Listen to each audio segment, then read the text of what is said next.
Hello மக்களே, எல்லாரும் எப்படி இருக்கீங்க? சௌக்கியமா? இப்போ வந்து பார்த்தீங்கன்னா ஒரு ஃபுல் வீடியோ பார்க்க போகிறோம். இந்த வீடியோவில் வந்து பார்த்தீங்கன்னா இந்தியன் சர்வர்லேருந்து இந்தோனேஷியா சர்வருக்கு எப்படி மாறுறது அப்படின்னு தான் சொல்ல போகிறேன்.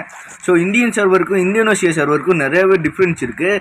ஸோ இந்தியன் சர்வர்லேருந்து இந்தோனேஷியா சர்வருக்கு மாறுறது எப்படின்னு சொல்லி இந்த வீடியோவில் வந்து எக்ஸ்பிளைன் பண்ண போகிறேன். ஸோ இந்த வீடியோ வந்து ரொம்ப ஈஸியாக இருக்கும். பார்த்து ஃபுல்லாக பாருங்கள், அப்போ தான் உங்களுக்கு புரியும். கொஞ்சோண்டு அறிவு யூஸ் பண்ணி ஈஸியாக வந்து இந்தோனேஷியா சர்வருக்கு வந்து மாற முடியும். ஃபஸ்ட்டு வந்து பார்த்தீங்கன்னா நீங்கள் இருக்கிற மெயின் அக்கௌண்ட்டை வந்து லாக் அவுட் பண்ணிவிடுங்க. லாக் அவுட் பண்ணிவிட்டு வெளியே வந்துட்டு குரோம் ஓப்பன் பண்ணுங்கள். குரோம் ஓப்பன் பண்ணிட்டு புதுசாக ஒரு அக்கௌண்ட்டு க்ரியேட் பண்ணுங்கள். அதாவது ஆட் அக்கௌண்ட் டு டிவைஸ் கொடுத்துருங்க.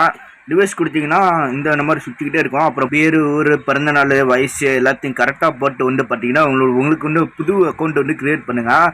க்ரியேட் பண்ணதுக்கப்புறம் வந்து பார்த்தீங்கன்னா ப்ளே ஸ்டோர் ஓப்பன் பண்ணிக்கோங்க. ப்ளே ஸ்டோர் ஓப்பன் பண்ணி இந்தோனேஷியா விபிஎன் அப்படின்னு சர்ச் பண்ணுங்கள். சர்ச் பண்ணிங்கன்னா இந்த மாதிரி ஒரு ஆப் வரும். இந்த ஆப் வந்து ஒரு முக்கியமான விபிஎன். இந்த விபிஎனை மட்டும் மறக்காமல் டவுன்லோட் பண்ணி வச்சுருக்காங்க, ஏன்னா இது ரொம்ப முக்கியமானது. இதை டவுன்லோட் பண்ணதுக்கப்புறம் ஓப்பன் பண்ணுங்கள். ஓப்பன் பண்ணிங்கன்னா இந்த மாதிரி தான் காட்டும். அடுத்து உள்ளே போனதுக்கப்புறம் இந்த மாதிரி தான் இருக்கும்.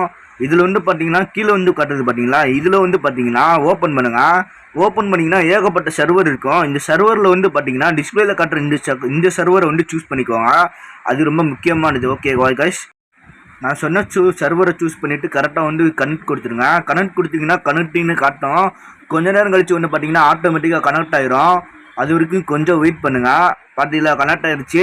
இதுக்கப்புறம் என்ன செய்யணும் பார்த்தீங்கன்னா ஃப்ரீ ஃபயர் வந்து டேரெக்டாக ஓப்பன் பண்ணிக்கோங்க. இதுதான் கடைசி ஸ்டெப்பு.